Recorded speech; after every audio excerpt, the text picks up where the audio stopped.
But we do have to remember that when we are communicating, when words are coming out of our mouth and reaching somebody's ears, that's a connection. That's a strong connection. And if we are not really believing in the things that we are saying or feeling the things that we are saying or able to create a feeling that's strong enough, then that connection won't be strong enough. And that's really important in both communicating and advertising and providing information and all of this, all of the Oh, things that we definitely. do as voice people. We are Hmm. communicators first and foremost, always.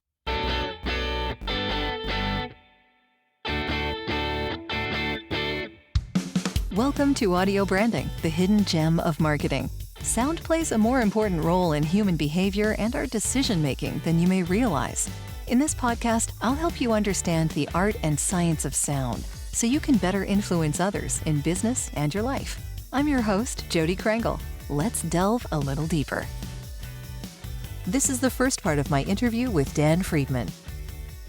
My next guest has been in the voiceover industry for nearly 2 decades, voicing projects for Crowne Plaza Hotels, Hulu Plus, Walmart, Hardees, Aetna, and many more, and a professional audio engineer for 25. He's produced, directed, or provided his voice to thousands of audio productions.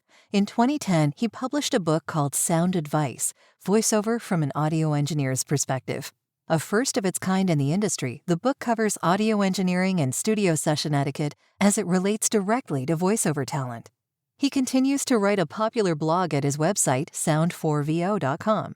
He's a well-known voiceover coach, teacher, and home studio consultant. He's also a certified coach in the Roger Love Voice Method. His name is Dan Friedman, and I'm looking forward to hearing his perspective on how we can learn to better communicate. He's seen it all from both sides of the glass, so I have no doubt he'll have a lot of golden nuggets to share.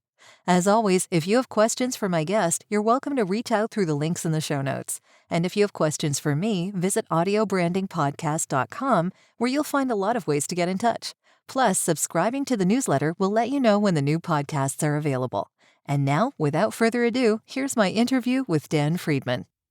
Welcome, Dan. It is so great to have you here. We've had a lot of conversations, but we haven't had them recorded yet. I know, right? Well, I guess, yeah, Clubhouse, we've Yeah. definitely been on Clubhouse a lot lately. It's so Oh, we did fun. do one. We did do one recording, yeah. But thank you for doing those too. I'm hoping to schedule another one, hopefully in the new year, I'm thinking. Great. Yeah, I would really love to come back and maybe we'll get some transformations going. I would love that. So yeah, anyone who is interested in public speaking or having a better speaking voice or better communication, please do join us on these upcoming clubhouses that Dan and possibly John Watkiss might join again. I don't know, but he's an earlier podcast guest, Yes. so those who are familiar with the podcast will have heard him as well.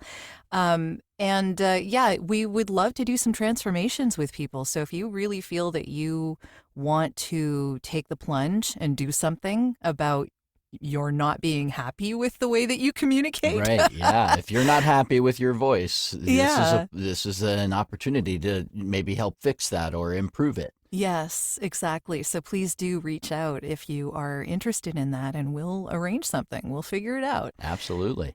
Yeah. So, just getting into what we tend to talk about here, which is the power of sound, I want to ask you a question specifically, and I ask this of most of my guests when I start off now, because I love the stories that it brings up. So, I'm curious if you have an early memory of how sound moved you. I do actually. Glenn Campbell's Rhinestone Cowboy. Oh, I love that song. It, it's the first song that I remember ever being in love with. Okay. Um, I was probably 3. Just remember sitting in the back of my mom's car. Of course, I think about that, and there's, of course, no car seat. We didn't have a seatbelt on. Of course not. Brings up Yeah. all kinds of things, right? But just singing Rhinestone Cowboy at the top of my lungs. Yeah. And really falling in love with that song. It was the first song that I think I ever fell in love with. And, it's visual, right? It's Very so much so, visual, it yeah. creates so much imagery in your mind. And I really remember making that connection between just how visual a song could be, Hmm. or any sound could be for that matter. Uh, and yeah, that definitely moved me. Definitely moved me, and it's actually fun to even think back on that because I haven't really obviously thought about that in a very long time. But yeah, How did it make you feel? great. It actually makes me feel good now. Just Uh, thinking about it. right? Yeah, you get that feeling kind of in your chest. It's Sure. or the hair on your arms kind of raises up a little Yeah, bit. yeah. Um, Actually, a more recent time that happened was watching the movie 20 Feet from Stardom, which is all Hmm. about the backup singers. So, Sheryl Crow started as a backup singer. Yeah. But this moment where Mary Clayton is sitting there, she was the singer on Gimme Shelter for the Rolling Stones, and they play just her background vocals.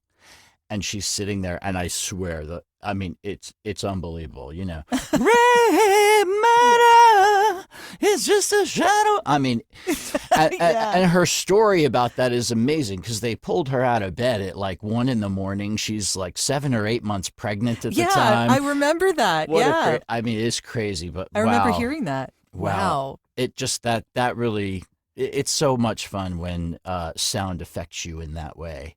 Oh, totally. Yeah. Yeah. It's big. It looms large in your life. Yeah, you never forget it. You Hmm. never forget it. Yeah. So is that how you decided to get into audio? Because I know that you were an audio engineer for a really long time. What Yes. got you into that? Oh, it's crazy actually. So I shuffled around a lot in my early days. I was a journalism major. I was a fine arts major doing photography and drawing and painting. And I was a We're all seeking ourselves. That's right. I was a hospitality major. All like went to 5 different colleges, Hmm. like just, really trying to find myself and doing it in the most haphazard, crooked way possible. um, until finally I settled down in Tampa. I went specifically to Tampa to go work with my friend's band. My best friend since ninth grade. We'd been hanging out. I've worked with every band that he'd ever been in, and I just didn't feel at that time that I had the capacity to really play music, which I have discovered recently is not so Yes. true, but we'll get into that later, I'm sure. Sure. But so I went to work with this band, and I was doing photography and promotional packages, and I was going to all their shows. And I started going to, I was at our house gig a lot, which was we played there like 3, 4 times a month. And we had a great sound system in this place. And the sound engineer there asked me one day, he said, man, you're here all the time. I've got to go to Hawaii. I don't have, for a couple of weeks, but to see my family, I don't have a replacement. Would you like to learn to run sound? And I pretty much jumped on that opportunity. And within that 6 months, I was running sound for bands that had been signed at the time, a band called the Hazies, a band called Mighty Joe Plum, who later on had a #1 hit on Billboard. So I'm working for all these big bands all around Tampa at this point. Well, actually, a little before, but and then I went to recording school to really learn what it was that I was doing, because here I was working for these big acts at times and just thinking, okay, I mean, I get it, but I don't get it. Like I can hear it, but I don't get it. Okay. Like, how did I Yeah. get there? Right. So I went Sure. to recording school, and that's how that happened. And I've been doing it ever since. I've worked in radio, doing that as well for a few years. I worked in live sound for production companies. I've worked in Hmm. recording studios. I've worked in, and really in voiceover specifically for the last 21 years with and then doing sound or doing some music on the side here in my own studio. Yeah. So the voiceovers came from doing the audio engineering for studios, maybe, or how did Yeah, that come about? that's exactly right. I worked started studio managing a studio in Atlanta that specialized in telephony. Ah, okay. Yeah, so but this, of course, is a very long time ago, so nobody really did this, and digital audio is really just coming to the forefront. So a lot of the things that you hear today are things that, had been sometimes, in which case, came from the technology that happened back then. But I met Susan Bennett, who's Siri, because we, both lived in Atlanta. I actually helped her build her in-home studio. Oh, great. My friend Liz Helgeson, who has been the voice of Wells Fargo I've been many Wachovia, like all these companies, right? Sure. Really, Paul Armbruster he's since passed on, but I believe you met him in Atlanta maybe years. Did you meet him I in the don't think FAFCon? I did, but I know he was a mentor of Kelly Buttrick. Yes, Kelly Buttrick Yeah, and yeah, many people in Atlanta. yeah. I heard really lovely things about the man. So As a voice coach, he really knew everything. Because I've had so much coaching over the years, and of course I am coaching now.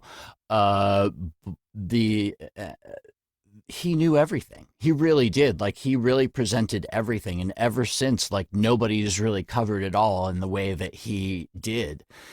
So it was such a incredible foundation to have, which really made me first a much better director, more so than a a good voice thing. actor. Right. Sure. And since I was working on the audio engineering side primarily, I wasn't doing any voice acting. It wasn't really until about 3 or 4 years later that I started doing voice acting at all. So I came into it strictly from the audio side, which of course has just been tremendous because tremendously fortunate because I have that as a foundation for everything else. And of course, it's enabled me to just be able to help people with so much more than just the voice acting side, or for that matter, for the audio side. The fact that I really work with both very well for many years.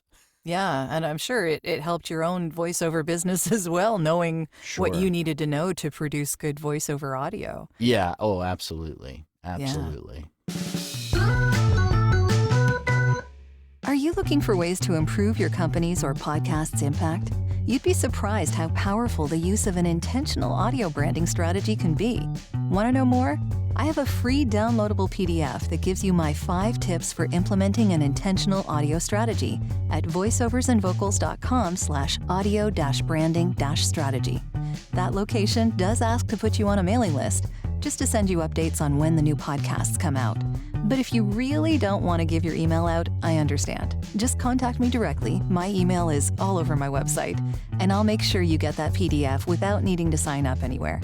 If you do sign up, though, you also get access to a resources section called The Studio, where I have videos, white papers, and PDFs, discounts from my guests, and snippets of audio from my guests that no one else gets to hear. So maybe it's worth your while. Totally up to you. And of course, if you're looking for voiceovers, you can get in touch with me about that too. Now, back to the podcast. So along those lines, then, you went from voiceover then to the Roger Love method of public speaking. Yes. and doing all that. So what got you interested in that? Because that's another 180 a little bit there. Yeah. Well, yes and no. So I mean, it's related. it is, but it also isn't, as I'm finding. And that's kind of the interesting thing. So I started singing a few years ago publicly, which is nothing that I had ever really done before. Sure. As a matter of fact, I never even sang karaoke before. Oh, okay. So this was really very new. I started taking some singing lessons just to see, like, can I do this? And of course, being so familiar with your instrument at this point, it actually turned out to be kind of really good. My singing teacher said, so after like my 3rd lesson, she says, so why aren't you doing this? And I said, what do you mean? She goes, singing. And I'm like, where? You mean out in public? She's like, yeah. Oh, okay. So anyhow, to make a long story short, I got in a band, started singing, and like I said, never sang karaoke. My first performance was a live performance with a band ever That's fantastic. on stage, and it was fantastic. I loved it, and I've been doing it ever since. And just in the last year, I've been learning to play guitar, but that, again, is another rabbit hole. Yeah. Back to Roger Love, the reason that that is related is because Roger Love is a singing coach, or is well known as being a singing coach. Sure. He's worked with Def Leppard and Poison and I mean, just so many people. Those are the ones I know because they're the hair bands. Um, I get it. Yeah. yeah.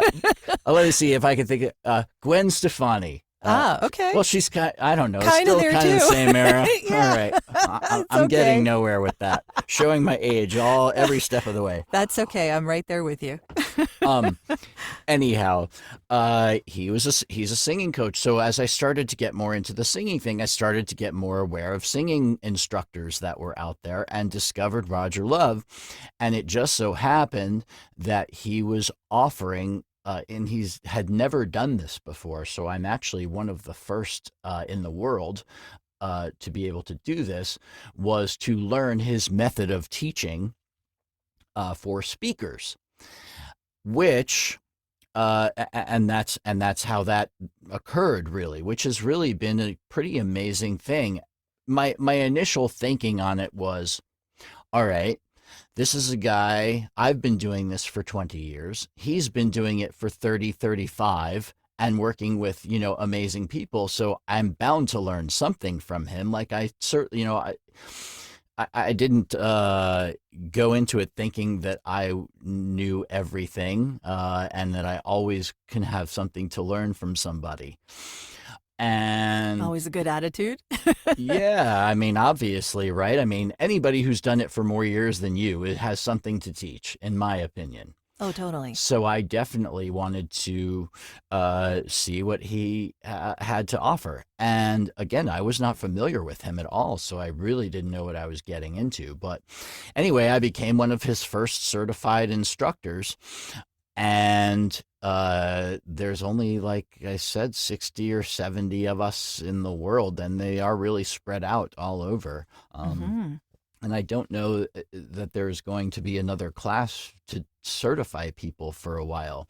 So what I found out, of course, is that it was very awesome to see that the things that I have been teaching for 20 years, way back, starting with, the things I learned from Paul Armbruster and then directing and moving forward with, many of these things are exactly the same or very similar to what I'd been learning in singing lessons, or, all of this stuff is just coming together, but he's so much more focused on the instrument in a lot of ways that was very beneficial, in that now there are specific things that I can pinpoint and say, like, you can do this to fix that. And it's not even necessarily the acting portion, which of course I have been working on for a long time. Sure. So now it's also the instrument portion, positioning of your larynx, how to begin a sentence so that it's stronger. All of these things are just, interesting nuances that I've been able to add to my repertoire of coaching and directing that has just really been transformational. So what are the similarities that you're seeing between the voice training and the voiceover training? Sure, absolutely. That's a great question. But it's pretty simple, really. Mhm. Emotional connection. Of course. Okay. To Yeah. be successful in either one, you have to have emotional connection in some way. Because really, we can teach you all the tools, and we can give you all the things that you need in order to sound good or sound professional or sound in the way that you want to. But we do have to remember that when we are communicating, when words are coming out of our mouth and reaching somebody's ears, that's a connection. It's a strong connection. And if we are not really believing in the things that we are saying, or feeling the things that we are saying, or able to create a feeling, that's strong enough, then that connection won't be strong enough. And that's really important in both communicating and advertising and providing information and all of this, all of the Oh, things that we definitely. do as voice people. We are Hmm. communicators first and foremost, always. Yeah, yeah, that's a very good point. And also, the power of sound, the whole power of that is that it gives us emotional context. Absolutely. So, yeah, It's yeah, how we started, right? It's the things that kind of yes, made the hair on our arms stand up, yes, you know? And exactly, yeah. it's still like if we can create that powerful connection, even within ourselves, like I am sure, Jody, that the very first time that you read a script and it felt right, I bet you remember that moment where just inside it was like, huh, that really felt good. Yeah, yeah. Oddly though, that first moment happened before I had any training at all. I know that's going to sound really, really weird, Sure. but um, Well, that's okay. but I remember there was one particular spot that I did on a really, really early demo about standing stones and how incredibly interested I was about the subject matter and how much it impressed me of the majesty of all of that. And putting that across in my voice, it felt right, like you said. Yeah, But that was before I knew my instrument as a singer, but I didn't know it as a voiceover. sure. So these are things you learn and then remember how that felt. Absolutely. What I tell people all the time is to really be successful at this. And this is the hardest thing for beginners. They don't realize how long it takes. And the reason it takes long is because this really has to be experienced to communicate effectively. And if you're Yeah, it's just, almost muscle memory. yeah, well, I mean, it's like anything else, right? You have to put in the time. And Yes. with any art, it's not like you can just decide to paint one day and suddenly you're Van Gogh. Yes. I mean, it's just not going to happen, right? Hmm. You'll probably start with stick figures and then that'll probably progress into something else. And this is assuming that you have, no capability for it at all, right? And a lot of people try and get into voice work or I mean, over the years, I've spoken to all kinds of people who have come from radio, people who have come from other forms of broadcasting, who we have to make sound more real. And then we have people who come from theater and stage and those sorts of things where we have to also change some of the things that they do because they have different habits. And then, of course, Sure. we get the people from the call centers who say, Yeah. This guy on the phone told me I have a great voice. And Oh, yeah. yeah. And then we get these people here who really think that I've been told all my life I have a great voice, right? And that's a whole nother issue. Well, So there's a place for that too, there though, is, of especially now. course. Yeah. Of course there is. There absolutely is. And a lot of people that have been told that uh, probably have many good qualities to their voice. And if they would like to, for instance, if they do have a dialect or an accent, we can fix that. Or at least tone it down to a place where it is more accessible to the rest of the world. Yeah, I mean, it depends on what the accent is, obviously, but also sometimes those accents are in heavy demand. So you Absolutely. really never know. Like you can be from anywhere in the world, and say you have an Indian accent. Then, well, if they're asking for that in a script, they're going to go to the authentic person. They're not going to go to someone who's going to put on an accent. Absolutely. Dialects now are everywhere. And people expect to hear them, and they're not just caricatures anymore, Exactly. Yes. Yeah. where for a long time it used to be that way. I never would say to anybody that you have to eliminate your accent or that you have to get rid of it. You should always be you. Hmm. But if you want to communicate to a larger audience, oftentimes, especially if you're a public speaker and maybe you're traveling, Oh, yeah. you, Versatility. being versatile. And of course, Hmm. we as voice actors know that being versatile and available are the Yeah. two most important things we can do. Yes, definitely. Yeah. I know that we're all dealing with a lot of stuff these days, so I particularly wanted to acknowledge those that have taken the time to leave honest reviews of this podcast. Like Edward F2, who says, Jody does a wonderful job diving into the details of audio branding strategy with her guests. She finds a way to uncover great insights through light, entertaining conversation that will keep you listening straight through to the end. I'm really glad you enjoyed it, Edward. I hope you'll keep listening. And now, back to the show. There's a lot to learn and a lot to unpack in there. But yeah, so the training really helped you help people come into their own voice. Is that how you're sort of? Absolutely. And the thing is that I've also, even though I've been doing this for 20 years, this really taught me some things that are that I can identify other people who haven't been able to listen the way I've been able to listen may not pick up on a lot of these things, but because of the way I listen, I've been able to hear things that I can make immediate fixes for people, and voice actors too. Voice actors Sure. do not necessarily are not using their voices to the best that they can. And it's very interesting because I'm hearing it on actual commercials. I'm hearing people straining. I'm hearing people's voice cracking at the end of words. All The vocal fry. Vocal fry. And not that we want to get rid of all of that, but there's a lot of it that I'm hearing that, I don't think, I know for sure a lot of people don't really realize how they sound oftentimes.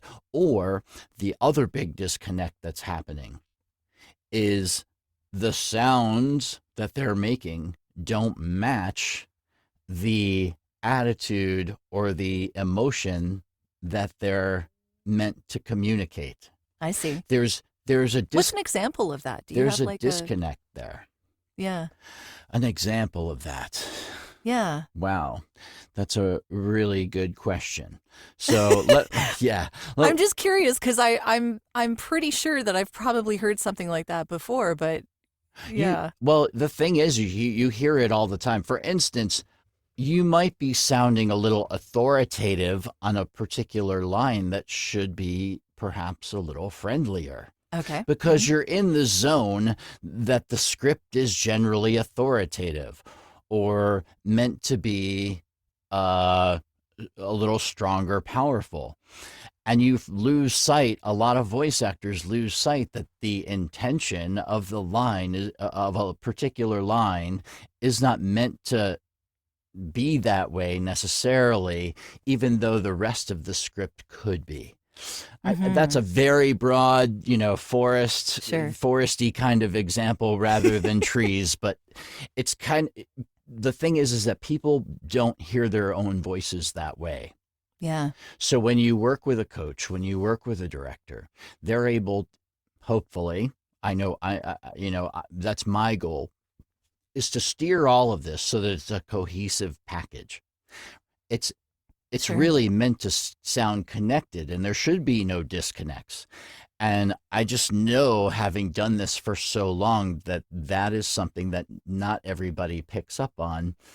And it is something that is often very difficult to do when you're listening to yourself and auditioning for things. Sure. Because this is you. This is the way you do things and the way you hear things and the way you listen.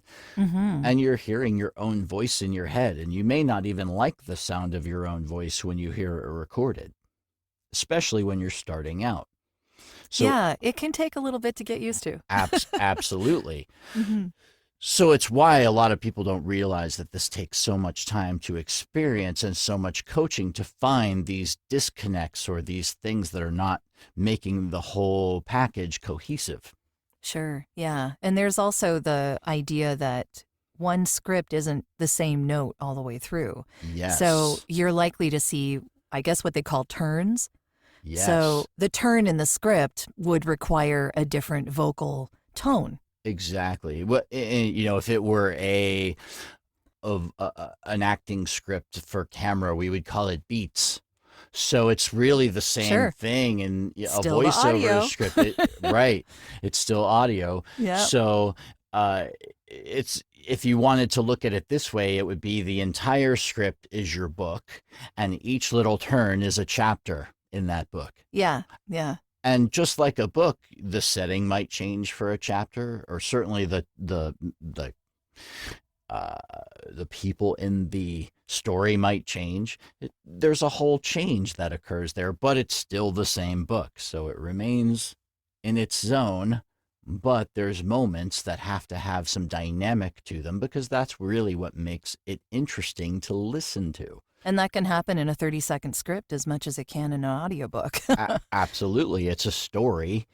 Every script is a story, and there are emotions and intentions and things that have to come along with that story, and we have to know what they are. That's the first big issue, is a lot of people just simply are missing the boat when it comes to really analyzing the script and determining what is it that I'm really trying to communicate here. Yeah, that's a good point. And as we go further along, we actually get a little worse at it because sometimes we don't want to put in the time that often a script requires because we get kind of maybe a little lackadaisical, or we get a little lazy. Yeah. I mean, it can happen. It happens to everybody, or you've just got so many that you're trying to blow through them and you miss things. So it can happen to anybody. And that's often why, if you feel that you're disconnected or that somehow you're not landing a lot of jobs lately, part of the benefit of coaching is that we get you to slow down and think a little bit so that we can make sure that you're putting together these things. Yeah. So that all the pieces of the puzzle are there. This has been part 1 of our interview. I hope you'll tune in next week for part 2.